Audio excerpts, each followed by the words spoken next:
جی حضرت نبی اکرم صلی اللہ علیہ وسلم نے فرمایا انما الاعمال بالنیات،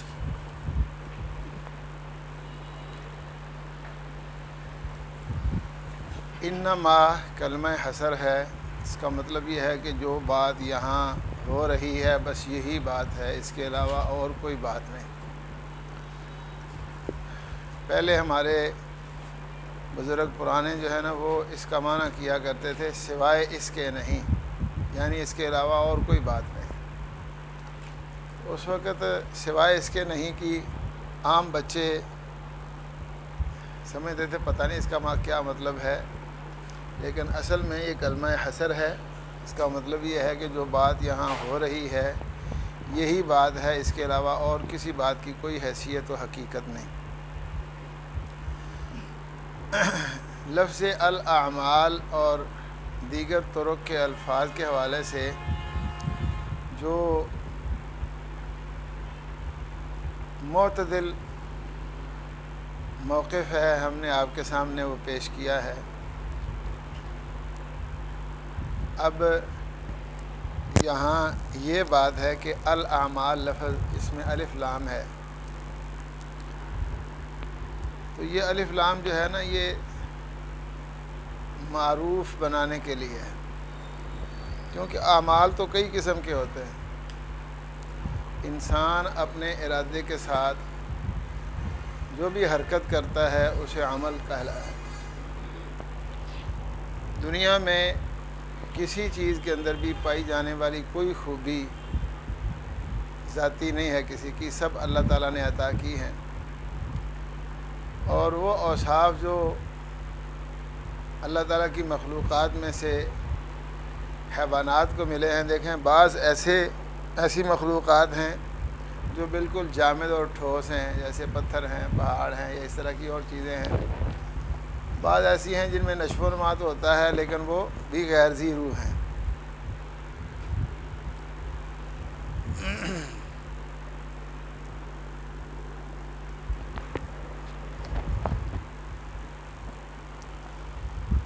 اور بعض ذی روح ہیں، ذی روح انسان بھی ہیں، حیوان بھی ہیں، اور انسان صاحب ایمان بھی ہیں، بغیر ایمان کے بھی ہیں۔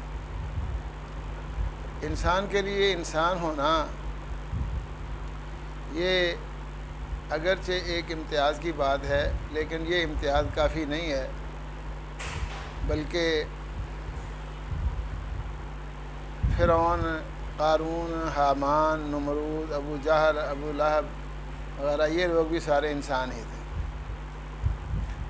اللہ تعالیٰ نے ویسے انسان کے لیے انسان ہونے کی بنیاد پر بھی اس کی تعظیم کا، تکریم کا ذکر فرمایا ہے۔ وَلَقَدْ كَرَّمْنَا بَنِي آدَمَ وَحَمَلْنَاهُمْ فِي الْبَرِّ وَالْبَحْرِ وَرَزَقْنَاهُمْ مِنَ الطَّيِّبَاتِ وَفَضَّلْنَاهُمْ عَلَىٰ كَثِيرٍ مِّمَّنْ خَلَقْنَا تَفْضِيلًا۔ اور واقعتاً انسان اپنی رہائش، بود و باش، اپنی وضع بناوٹ سجاوٹ کے اعتبار سے دیکھے تو چاہے مسلمان نہ بھی ہو اس کا ایک امتیاز ہے، لیکن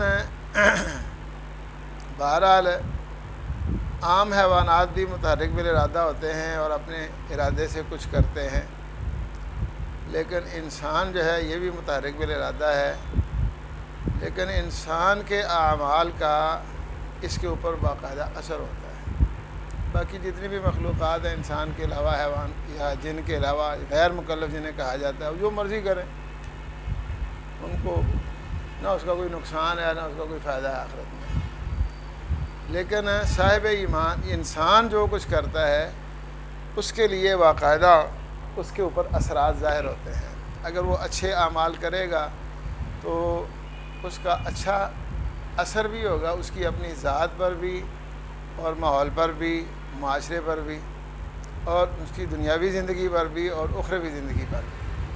اور اگر کوئی برا کام کرے گا تو اسی طرح اس کا نقصان بھی ہوگا، جس طرح میں نے تفصیل ذکر کی ہے فائدے کے حوالے سے، اسی طرح اس کا نقصان بھی ہوگا۔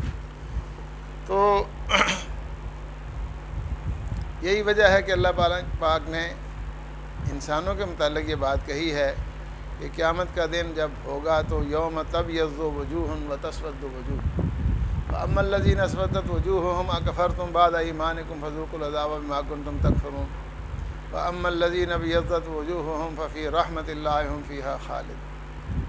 اب یہ نہیں ہے کہ وہاں چہرے سیاہ ہوں گے کچھ سفید ہوں گے تو یہاں دنیا میں ایسے نہیں ہے، دنیا میں بھی ایسے ہی ہے، کچھ چہرے سفید ہیں کچھ سیاہ ہیں، لیکن دنیا میں چہرے کی سفیدی کی اور صورت ہے اور آخرت میں اس کی اور حیثیت ہوگی۔ تو انسان نے جو اعمال کیے ہوں گے اس کے اثرات اس کے دل کے اوپر ہوں گے۔ اگر اچھے اعمال کیے ہوں گے دل صاف ہوگا، روشن ہوگا، چمکدار ہوگا، کام کرے گا، انسان کو اچھے اور برے کی تمیز ہوگی اور انسان اچھے اعمال کا اہتمام کرے گا، برے اعمال سے اجتناب کرے گا۔ اور اگر انسان کا دل اس کے گناہوں کی وجہ سے سیاہ ہو جائے ایسے کہ بس کالا ہو گیا تو پھر اس کو کسی چیز کی سمجھ نہیں آئے گی۔ اللہ اکبر۔ تو اس کو سمجھانا بھی پھر مشکل ہو جاتا ہے۔ حدیث میں الفاظ ایسے آتے ہیں جیسے الٹا گلاس ہے یا الٹا پیالہ ہے، اس طرح کی کیفیت انسان کی ہو جاتی ہے، اس کو کوئی چیز سمجھانے سے سمجھ نہیں آتی اس کو۔ اللہ نے ان کے متعلق فرمایا فی قلوبہم مرض، ایسے لوگوں کے دل بیمار ہیں۔ تو انسان کے دل کے اوپر جو اس کے اعمال کے اثرات ہوتے ہیں اس کی وجہ سے انسان کا چہرہ سیاہ یا سفید ہوگا۔ کئی دنیا میں سفید چہروں والے وہاں کالے ہو جائیں گے، کئی دنیا میں کالے چہرے والے لوگ جو وہاں سفید ہوں۔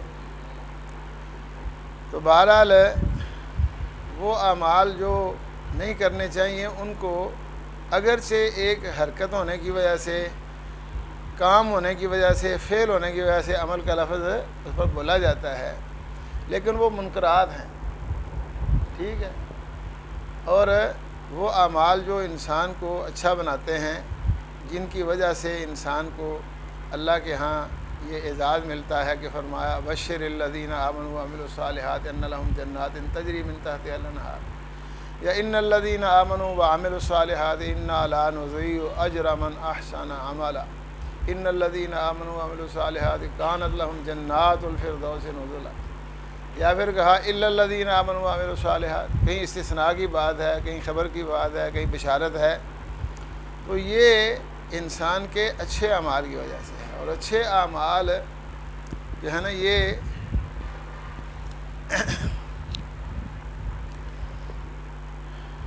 ایسے ہیں کہ اللہ تعالیٰ نے فرمایا ہے وَلْتَكُن مِّنكُمْ أُمَّةٌ يَدْعُونَ إِلَى الْخَيْرِ وَيَأْمُرُونَ بِالْمَعْرُوفِ وَيَنْهَوْنَ عَنِ الْمُنكَرِ۔ تمہارے اندر کچھ لوگ ایسے ہونے چاہیے کہ جو ان کو صرف اپنی ذات کی حد تک فکر نہیں ہونی چاہیے، بلکہ وہ دوسروں کے متعلق بھی متفکر ہوں اور آگے بڑھیں اور دوسروں کو بھی نیکی کا حکم دیں، یعنی معروف کا حکم دیں اور منکر سے روکیں۔ اور اس امت کو جو سب سے بہتر امت ہونے کا اعزاز حاصل ہے نا، نبی اکرم صلی اللہ علیہ وسلم نے فرمایا تھا انتم تتمون 70 امہ انتم خیرها و اکرمها علی اللہ، کہ آپ کی اس آمد سے کائنات میں آنے والی بڑی امتوں کی تعداد 70 پوری ہو گئی ہے، آپ ان میں سے سب سے بہتر اور اچھے ہیں، ٹھیک ہے۔ لیکن اچھے ہونے کی بنیاد اللہ نے قرآن مجید میں کیا بیان فرمائی ہے، کنتم خیر امۃ اخرجت للناس تأمرون بالمعروف وتنہون عن المنکر، ٹھیک ہے۔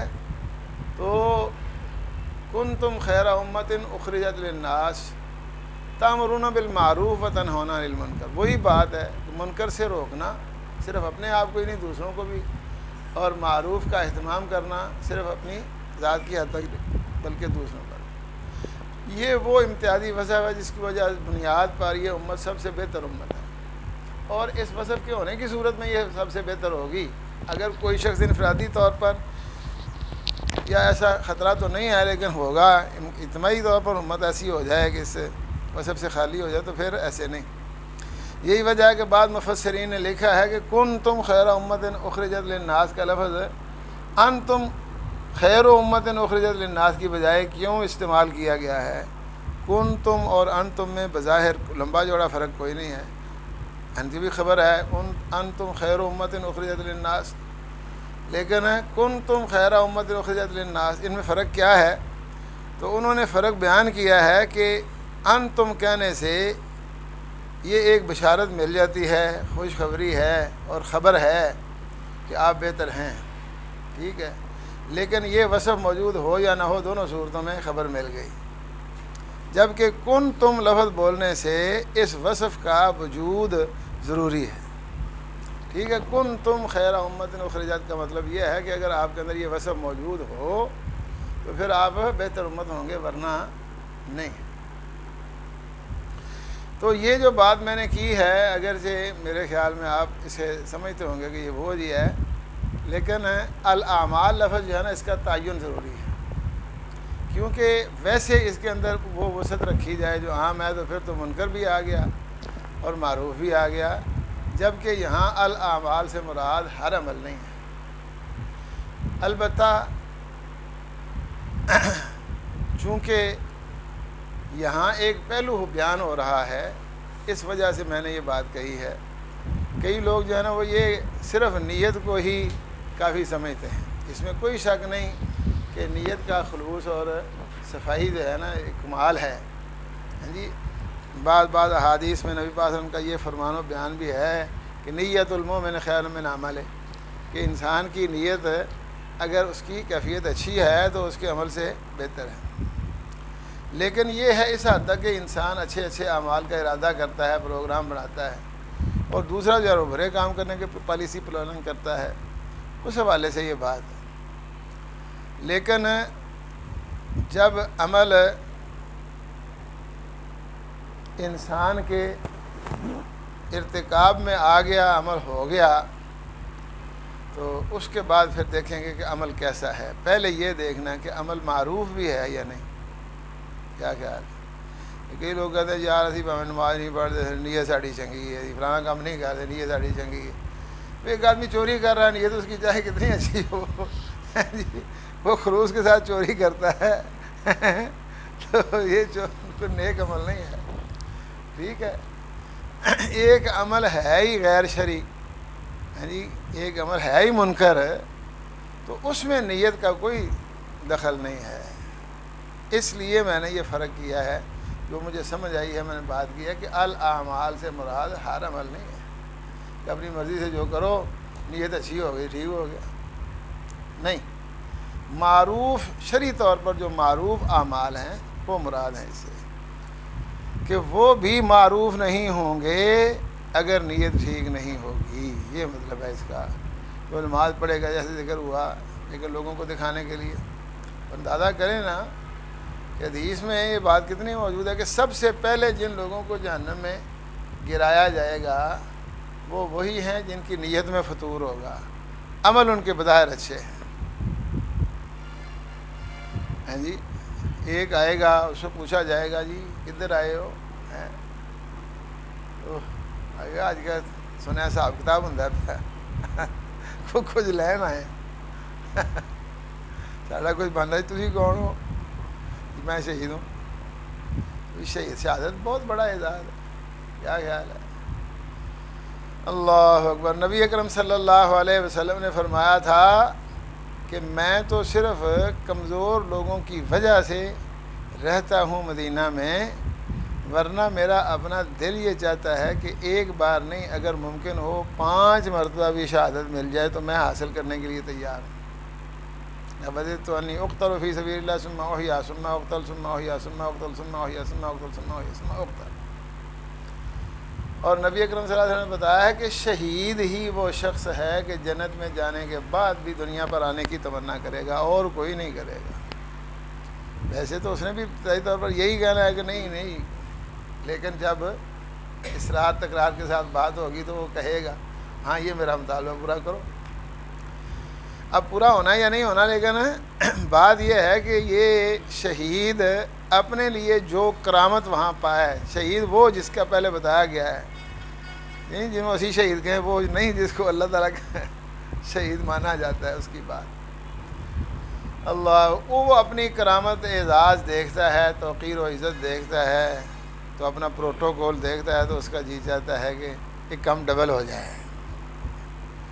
اللہ اکبر۔ تو بہت بڑا اعزاز ہے، وہ کہے میں شہید ہوں، اس کے کاغذات چیک کیے جائیں گے، بھئی ساڈے کو شہیدان دی فہرست نہ تیرا کوئی نہیں ہے، کیا خیال ہے؟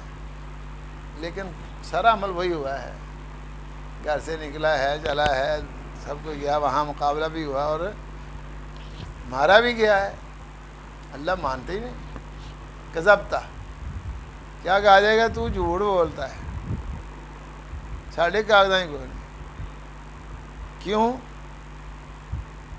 کہ تو نے تو صرف اس لیے یہ سب کچھ کیا، لیقال انہ لجری، یہ بڑا بہادر بندہ، یہ اپنا نام بنانے کے لیے ایسا کیا ہے، اور وہ کام ہو گیا تھا، جس مقصد کے لیے آپ نے کچھ کیا وہ مقصد پورا ہو گیا۔ ایسے ہی اعلیٰ عادل کیا سخی بھی، عالم بھی، قاری صاحب بھی ہیں جی، وہ اللہ تعالیٰ نہیں مانیں گے، یہ سب سے بڑے عمل ہے حضرت صاحب، وہ شہادت جی۔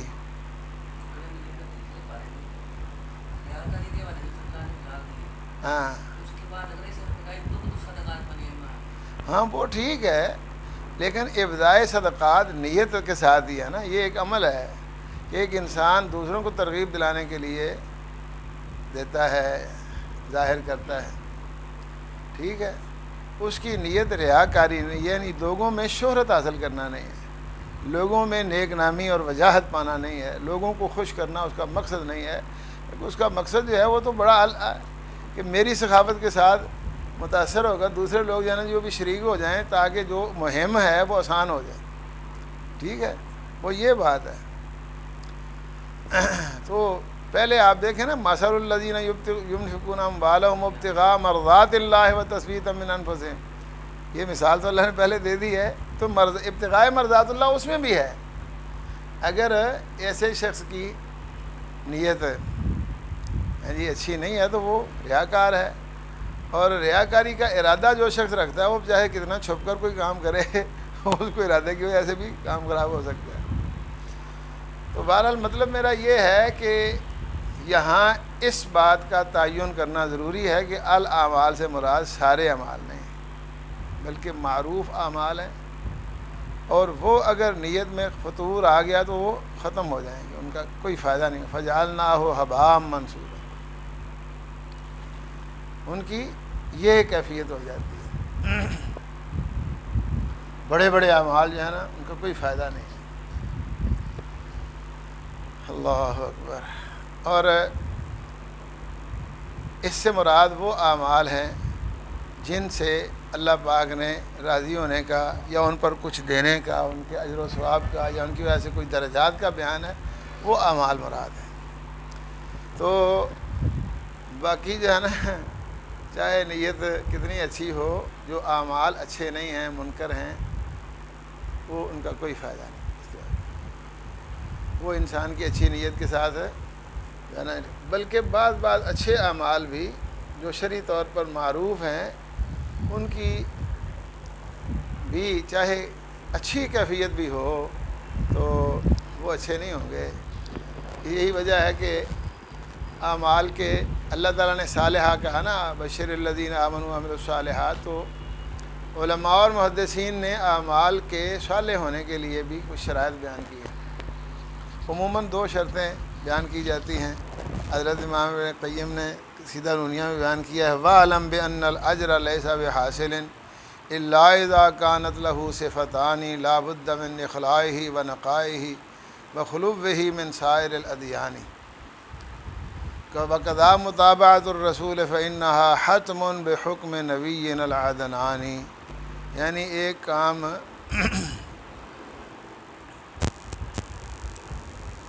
خلوص کے ساتھ کیا جائے، نبی پاک صلی اللہ علیہ وسلم کے طریقے کے مطابق کیا جائے تو اس عمل کا فائدہ ہوگا۔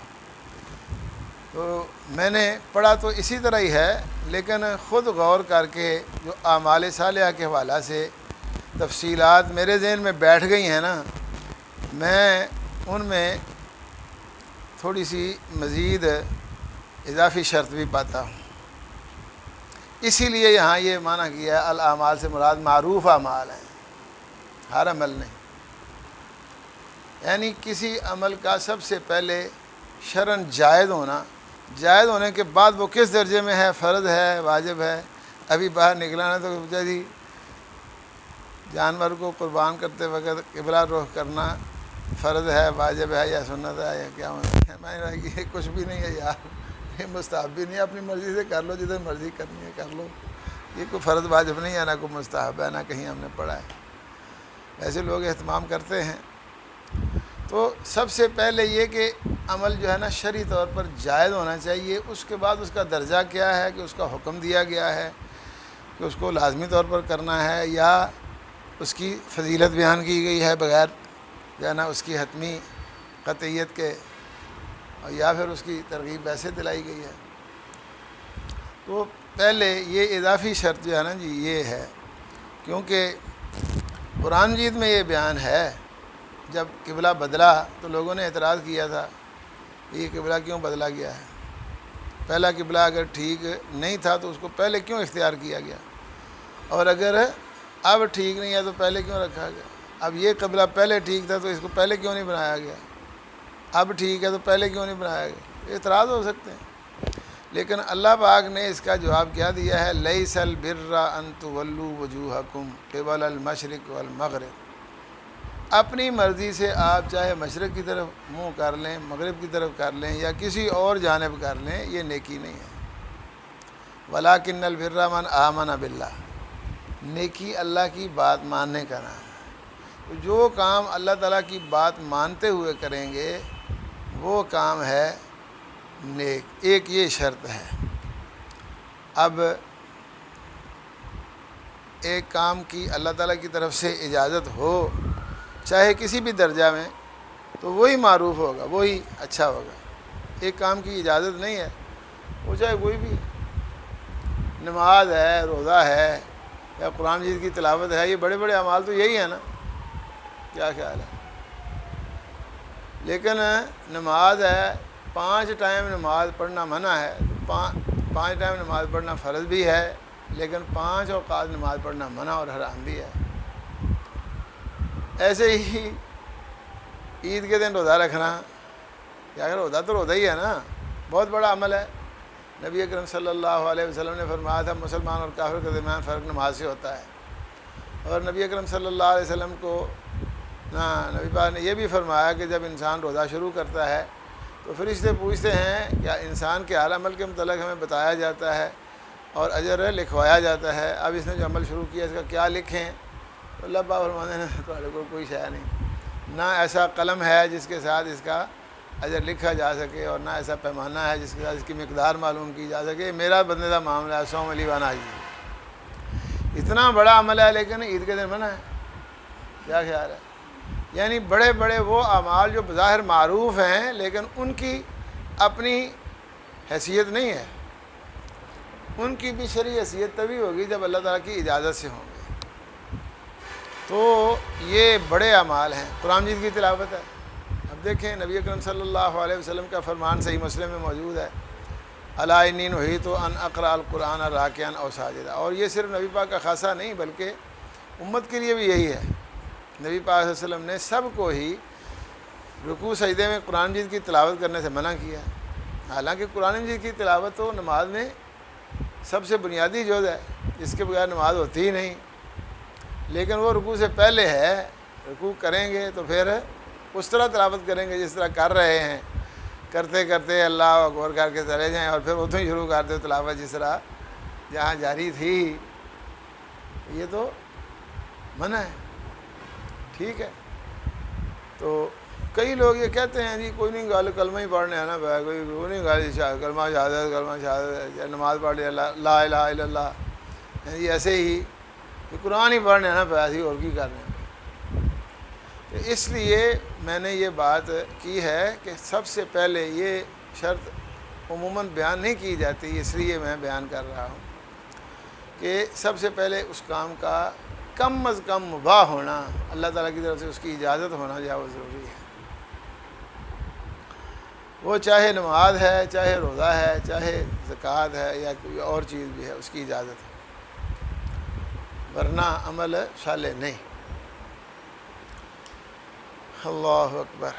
اور دوسرا جو ہے نا جی وہ اسوہ رسول نبی اکرم صلی اللہ علیہ وسلم کا طریقہ، یعنی مباحات اور جائز کاموں میں طریقہ نبی پاک صلی اللہ علیہ وسلم کا اختیار کیا جائے، جیسے انہوں نے کہا قضا متابعۃ الرسول فإنہا حتم بحکم نبینا العدنان، تو نبی پاک صلی اللہ علیہ وسلم کی اتباع، جیسا کہ وہ معروف واقعہ ہے، صحابہ کرام 3 آدمی آئے، انہوں نے نبی اکرم صلی اللہ علیہ وسلم کی عبادت کا جب علم ہوا تو کانہم تقالوا سمجھا کہ نبی پاک کے تو صحابی کوئی نہ، جس پیغمبر کی امت میں سے بغیر حساب کے جانے والے ہیں جی ہزاروں لاکھوں افراد ہیں جی، بلکہ کروڑوں بھی بن سکتے ہیں، تو اس نبی کا کیا معاملہ ہے؟ وہ اتنی لمبی عبادت کرے، اس لیے ہمیں عبادت اس سے زیادہ کرنی چاہیے تاکہ ہمارے گناہوں کا کفارہ بھی ہو جائے اور درجات کی بلندی کا باعث بھی ہو جائے۔ تو انہوں نے جو ہے نا اپنے اپنے خیالات کے مطابق اپنے جذبات مرتب کیے اور اس کا اعلان کر دیا۔ ایک نے یہ کہا کہ میں آئندہ ساری عمر ہر روز روزہ رکھا کروں گا، کبھی نہیں چھوڑوں گا، اصوم النہار ابدا ولا افطر۔ دوسرے نے کہا کہ اصلی اللیل ابدا ولا انام ولا ارقد، نہیں سوؤں گا نہیں۔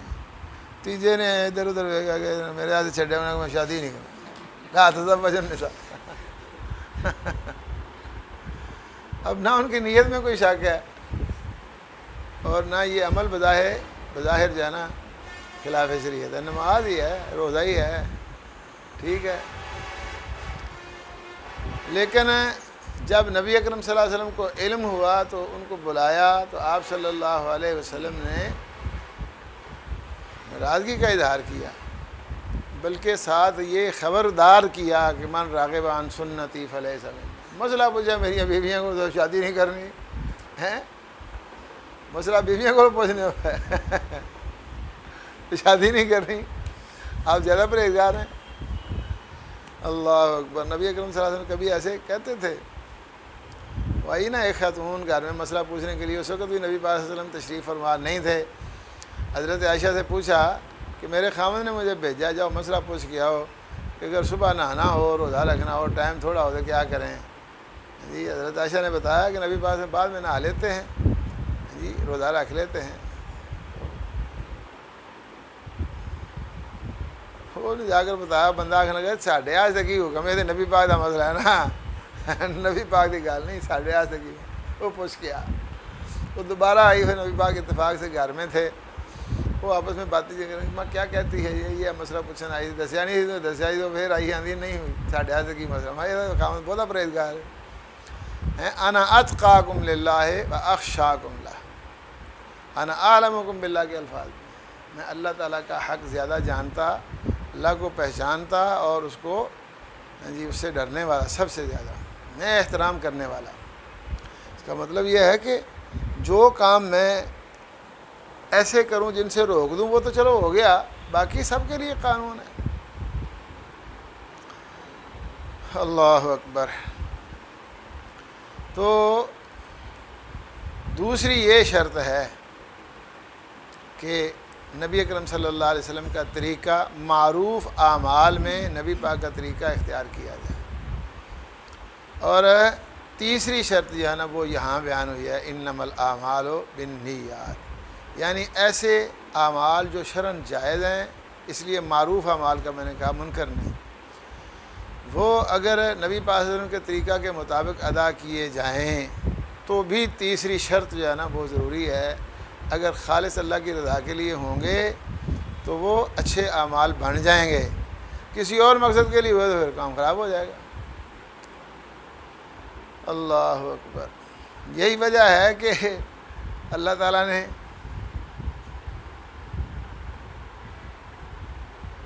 بڑے بڑے اعمال جو ہیں ان کو بھی بغیر خلوص کے کل عدم قرار دیا۔ اب دیکھیں، اسلام قبول کرنا کسی بھی انسان کے لیے بہت بڑا عمل ہے، بہت بڑا اعزاز ہے۔ اللہ اکبر۔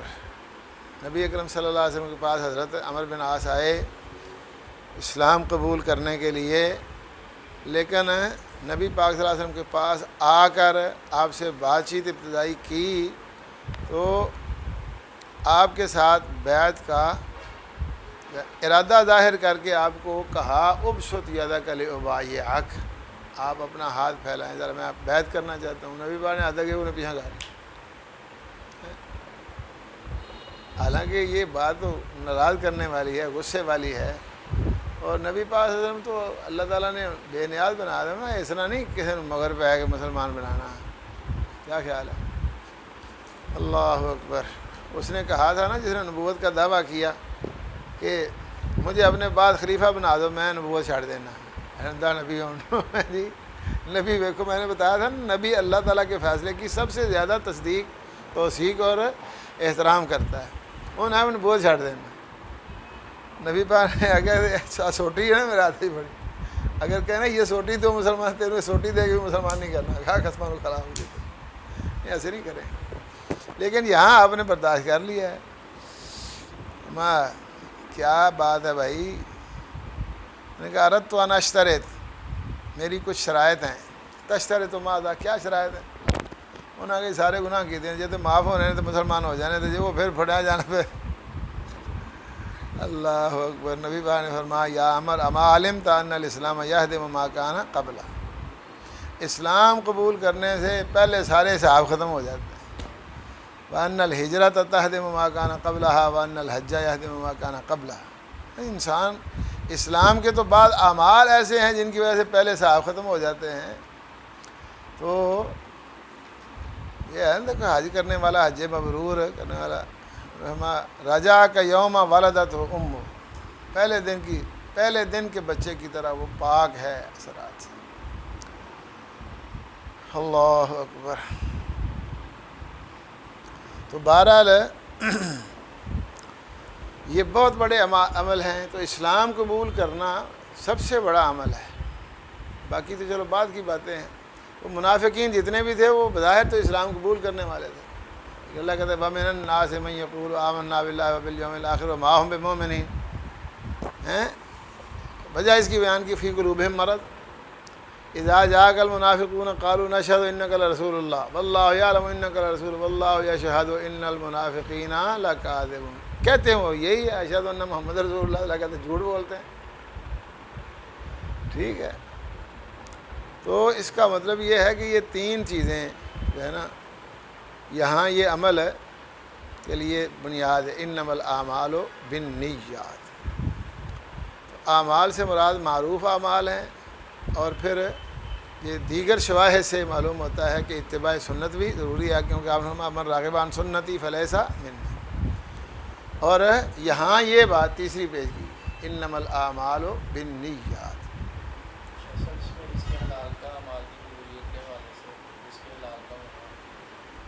ہاں وہ تو دیکھو نا جی، انسان کی عبادت اس کی کمائی کی خرابی کی وجہ سے متاثر ہے، لیکن وہ اس ضمن میں آ جاتی ہے کہ اس کی اجازت نہیں ہے. رزق حرام جو ہے وہ تو ویسے ہی حرام ہو گیا، یا اس کی تو اجازت ہی نہیں ہے.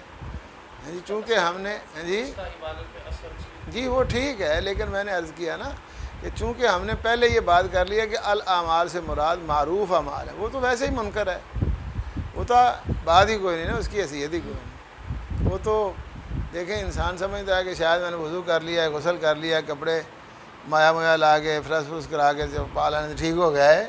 ایسے نہیں ہے. وہ تو یہ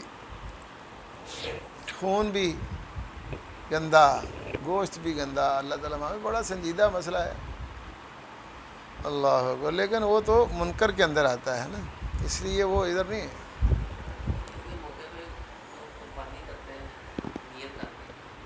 ہاں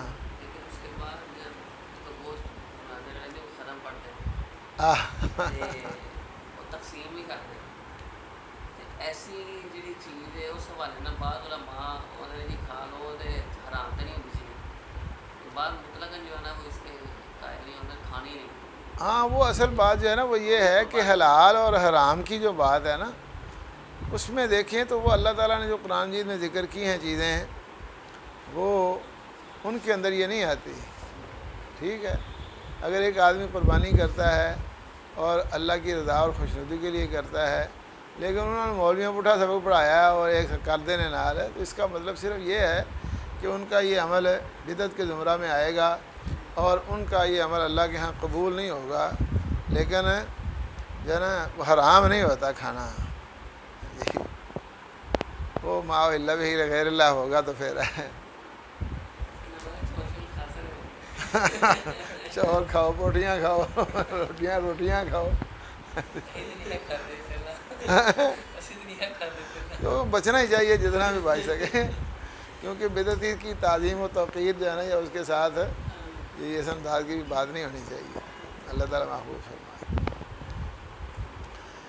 ہاں جی، تو انما الاعمال بالنیات، اب لفظ نیت ہے۔ دیکھو بعض اوقات انسان کی نیت،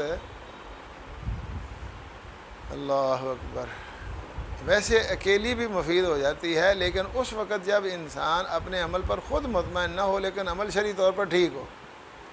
ٹھیک ہے، مثال کے طور پر پرانا واقعہ نبی پاک نے سنایا کہ ایک شخص نے یہ ارادہ کیا کہ سنا ہے کہ وہ شخص جو دائیں ہاتھ سے صدقہ کرے اس کی بائیں ہاتھ کو بھی خبر نہ ہو، اللہ اپنے سائے میں جگہ عطا فرمائیں گے۔ تو اس نے یہ ارادہ کیا لا اتصدقن اللیلہ، آج رات صدقہ کروں گا۔ تو اس نے صدقہ کیا، لیکن اس کیفیت کو حاصل کرنے کے لیے اس نے سمجھا کہ ایسے انداز میں صدقہ کریں کہ اس میں پتہ نہ لگے۔ تو وہ صدقہ ایک شہر کے رئیس آدمی کو میر شیر ہوئے گا کہ میں نے جب بڑا بندہ ہے اس کو صدقہ پکڑا دیا۔ اللہ اکبر۔ اللہ تعالیٰ بھی بعض دفعہ انسان کے دل کی صفائی کی قدر کرتے ہیں اور اس کا اثر اس کی اپنی جو ہے نا سوچ سے بھی بہتر بنا دیتے ہیں۔ تو اس نے ایک غنی کو صدقہ دے دیا، ظاہر ہے صدقہ بھی کافی ہوگا، تو وہ چھپانا چاہتا تھا لیکن بعد میں شہور ہو گئی۔ تو صدق اللیلہ تعالیٰ غنی، آج رات غنی پر رکو جی، اٹھنا کدے بھورے کدے کم کی ہوا ہے جی، جہاں سارا مالدار بندہ ہے اس کو کسی نے صدقہ دے دیا۔ اللہ اکبر۔ خبر اس تک بھی پہنچ گئی، وہ سمجھتا ہے کہ میرے اندر کوئی خلل ہے، اس لیے ایسا ہوا ہے کہ صدقہ غیر مستحق کے پاس پہنچ گیا، یہ بھی میرے عمل میں کوئی خلل ہے۔ حالانکہ بات ایسے نہیں تھی۔ اس نے کہا چلو آج رات پھر صدقہ کریں گے۔ اگلی رات پھر صدقہ کرنے کے لیے گیا، انہوں نے کہا چلو یہ مالداروں نے سون کا ٹائم جو اس ٹائم جائیں گے۔ وہ اگلی رات گیا کہ ایک زانیہ کو صدقہ دیا، وہ بھی چنگی مشہور سی، شہرت اس کی بھی ہو گئی۔ اللہ اکبر۔ وہ پھر بیچارہ پریشان ہو گیا، پھر کہا لا تصدقن اللیلہ، آج رات پھر صدقہ کریں گے۔ تو اگلی رات پھر اور لیٹ ہو گیا، جو تو اللہ والے اٹھیں گے نا جی پھر بات کریں، اور چور نے صدقہ دے دیا۔